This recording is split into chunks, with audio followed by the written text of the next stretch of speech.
পাইথনে আমরা চাইলে লিস্ট কম্প্রিহেনশনের মতো ডিকশনারি কম্প্রিহেনশনও ইউজ করতে পারি। আমরা এখানে একটি ডিকশনারি নিয়েছি কিছু পার্সন এবং তাদের রেজাল্ট নিয়ে। সো আমরা চাই সেই রেজাল্টের ভিতরে কারা পাস করেছে সেটা বের করতে।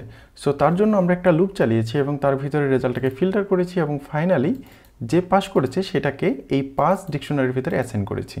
সো আমরা যদি আমাদের কোডটা রান করি তাহলে দেখতে পাচ্ছি অ্যালিস এবং চার্লি তারা দুজন পাস করেছে। সো এই সেম কাজটা যদি আমরা ডিকশনারি কম্প্রিহেনশনের মাধ্যমে করতে চাই তাহলে আমাদেরকে একটা রেজাল্ট নামের ভেরিয়েবলের ভিতরে এমটি ডিকশনারি ডিফাইন করতে হবে এবং তার ভিতরে নেম এবং গ্রেডকে ডিকশনারি সিনট্যাক্স ওয়াইজ দিয়ে দিতে হবে এবং নেম এবং গ্রেড আসবে ফর লুপের গ্রেডস আইটেম থেকে এবং ফাইনালি আমাদের কন্ডিশনে বলে দিব গ্রেড অবশ্যই 80 থেকে বেশি হবে এবং ফাইনালি যদি আমাদের ভ্যালুটাকে প্রিন্ট করি তাহলে আমরা দেখতে পাচ্ছি আমাদের অ্যাকচুয়াল রেজাল্টের সাথে ডিকশনারি কম্প্রিহেনশনের রেজাল্টটা ম্যাচ করেছে এবং এভাবে আমরা খুব শর্ট হ্যান্ডে ডিকশনারি কম্প্রিহেনশন ইউজ করতে পারি।